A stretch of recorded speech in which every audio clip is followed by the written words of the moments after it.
Game of the Year things. So, Bally, we're going to move over to a little bit of news, which was quite the surprise that happened earlier this Huge week surprise. when Reggie Fils-Aimé, the big dog at Nintendo of America, showed up on Jimmy Fallon. Now, before this happened, we all knew he was going to have an appearance on Fallon, and everyone assumed, correctly so, that they were showing off Super Mario Run, and that they were going to be like, hey, Fallon, promote this fucking game for us so we make millions of dollars. And Fallon is like, well, yes, of course, I am the person who sucks PR's dick, so I will do that for all of you.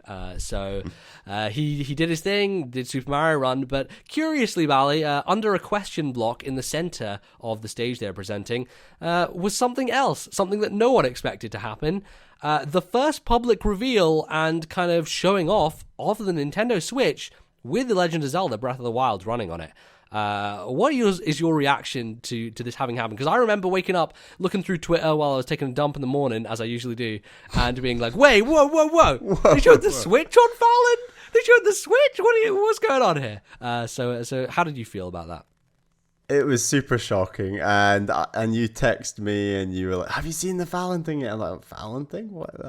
Reggie was on Fallon. Oh, what? The Switch was on Fallon? So like I watched the 10-minute video and I was just pretty shocked, and I thought that the Switch itself looked really, really great in the flesh, and it's worked so well. I thought the dynamic between Fallon and Reggie was it was unusually awkward, but still very entertaining. And obviously Reggie's in constant PR mode, and he's getting out all his PR on Mario Run and obviously with the Switch.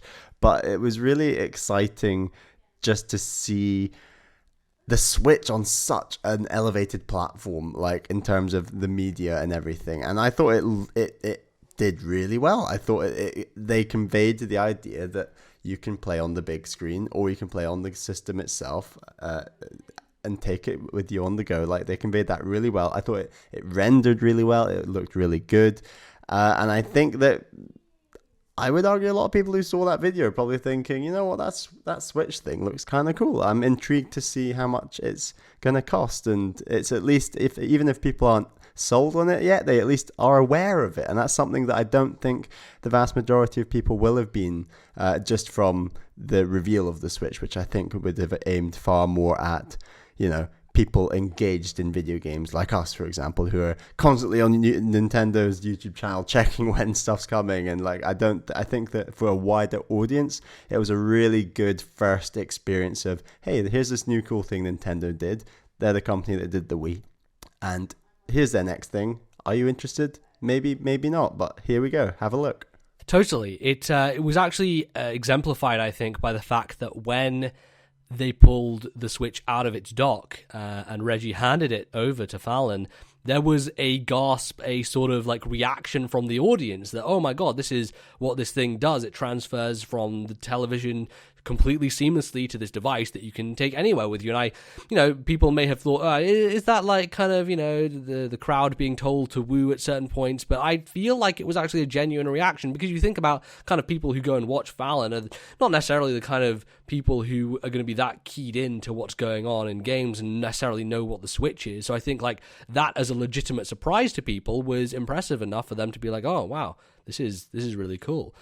So we did get a kind of a better look at it. We got to see some of the backside of it.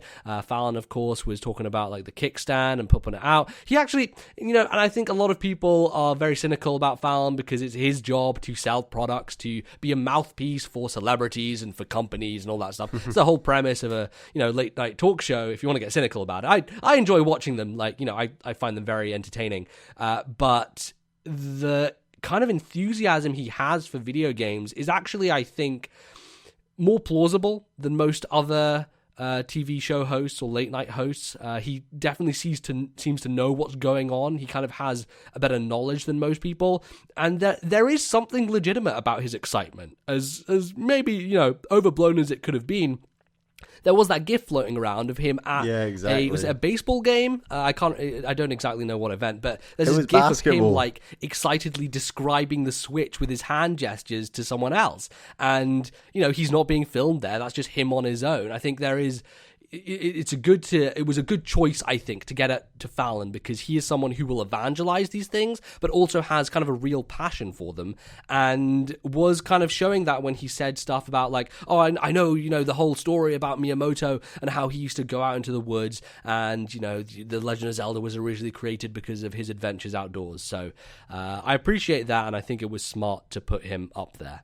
I thought that on top of Reggie being there, and you're right, Fallon he does seem genuinely enthused about what's going on with the Switch. I think that's really positive. But it was really funny just to see Shigeru Miyamoto in the audience, and he was like the sort of cutaway comedy of the 10 minutes where everyone was just like, oh, it's Shigeru Miyamoto, and everyone laughs at him. It's like, hey, there's a crazy Japanese person in the corner. And I like, it was very hammy, very cheesy, a bit over the top, but it was exactly the kind of thing that Nintendo loved to do with Shigeru Miyamoto, and I think it's what he loves to do, because he's just such a fun presence. Yeah, exactly. Like every time you see him in a public setting, he's always just smile on his face, like loves being there, loves the attention. Absolutely, like he is just a kid, he is just so enthusiastic and positive and joyful, and like we saw that on the Apple stage when he walks out, and wondrous applause, and even here, like everyone's like, oh, this guy, he just seems like a nice dude.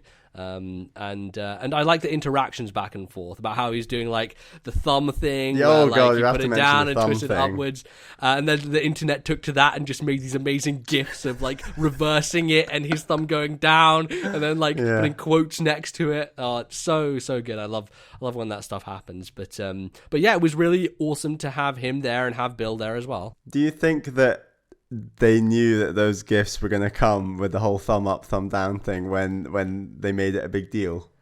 I don't know. Nintendo seem more and more self-aware of the memification of them as a company. I don't know. I'm not sure if that was scripted. I think it must have been. Like, I think it was scripted. I'm just wondering if Nintendo knew that it would be semi-viral in the way it was. I don't know. I don't know. I mean, it's, to be honest, I'm not sure how viral it is. We have to remember we exist in this bubble on Twitter where we see all this shit, and probably not many other people do. But again, like it's just overall, I just thought they came across very positively. Like Nintendo Absolutely. was on form there, and that, for public perception, that just seems good going forward when Switch is on the market. It's the perfect sort of little hype to get going before January 13th, right? It's January 13th, is it? I mean, it's 13th in Japan, I believe. Yes, it could be the 12th here. It could not. Who knows what fucking time it's going to be. We'll see. I don't know, Bally. I don't know what ungodly hour we're going to have to stay up until. Oh, God, it's going to be horrible. I hope it's not bad. But I'm not going to miss it for the world. I'm not going to fucking miss that. Of course not. You can't miss it. This is huge. Yeah. So, but maybe let's talk a bit more about the Switch and Zelda and that sort of stuff. People were saying it looked like final retail product when Fallon put it down on the table. Seemingly a lot of kind of text on the back that seemed to indicate, this is pretty much what the end result's going to be. And you mentioned before how you thought it was very slick and thinner, and I was kind of surprised by how small it was comparative to what I thought from the trailer, because this is a real life setting. It's kind of the first time we've seen it in that, and it is kind of surprising. I was like, this is kind of iPad size in terms of thickness and in terms of width and everything. So I'm definitely interested to see how I'm going to be able to fit it into bags and carry it around and all that stuff. So that kind of is a good thing to see. But there's also kind of these two buttons on the back that someone pointed out, these two kind of small circles that seem to perhaps be the method by which you unclip the two Joy-Cons. Spring-loaded buttons for the Joy-Cons, right? Yeah. So, that makes sense. They would have had to, implemented those at whatever point. So, nothing else I think of significance. Is there anything about the Switch itself and the device that you wanted to point out, Bally? Or should we move on to Zelda? No, nothing new. I just thought that I agree with you. The size was a little surprised, a little smaller than I thought. It looks an awful lot sleeker than a Wii U gamepad, for example. And yes, absolutely. Considerably smaller. It's kind of hard not to look sleeker than a Wii U gamepad. That's true. But, a brick looks sleeker than a Wii gamepad. Yeah, but maybe. No, I totally get where you're coming from. But let's talk about Zelda. So Zelda Breath of the Wild didn't really see much new in terms of area or gameplay. It seemed like the E3 demo, the plateau kind of area, and Reggie showed off rolling a boulder down a hill to blow up some bokoblins. He used the famous line as well.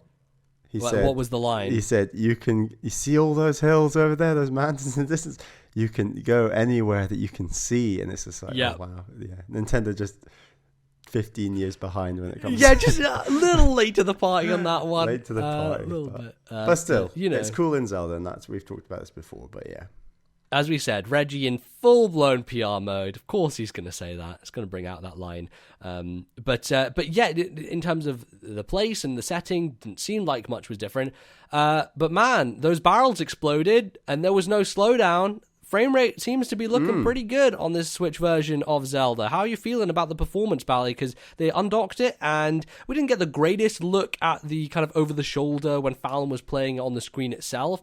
But from what I could glean, seemed like it was a hell of a lot smoother and cleaner than we had seen before, and especially when you compare it to what I thought was an atrocity of a showing at the Game Awards when they were just chugging on the Wii U. It seemed a damn sight better to me. Yeah, it looked really good, and there was sort of this over-the-shoulder camera fixated on Fallon, which was a bit unusual. It was a bit strange setup, but from what that funny angle, it did look very good. It looked very sleek, and that's really promising. And obviously, we're going to pick up the Switch version, not the terrible Wii U version. I guess most people will, won't they? And it's really positive that the Switch version is looking as good as it does.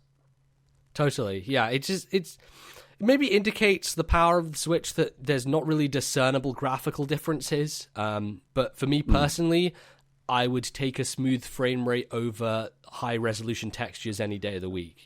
That's just how I prefer it. So I think they're making the right choices, which is good. But yeah, it was a kind of an out of nowhere thing that I just didn't expect this to be a significant event for us to care about, considering Mario Run is not really the forefront of my mind. But I was impressed overall by the Switch showing. I'd be interested to see sort of how many views that video's got online on YouTube, etc., and just see what's the reach like. Last I checked was 1.7 million, and that was maybe a whole day after it had gone out. So it's probably got a bit bigger than. Cool. But Fallon's clips tend to go pretty big. It's definitely his market, and this was again very smart because Fallon caters to a younger audience through the YouTube stuff, through the way that he doles things out in these smaller bite-sized chunks that are kind of lapped up by people like us who aren't sitting down every night to watch a late night show, but will easily go and watch a 5-minute segment. Yeah, exactly. It's a very smart way to do it. It's the way that he's kind of pushing forward and making sure that he's still relevant. And ultimately, I think that's why Nintendo went to him, amongst the reasons of him actually caring about games and all those other things. But real positive. Yeah.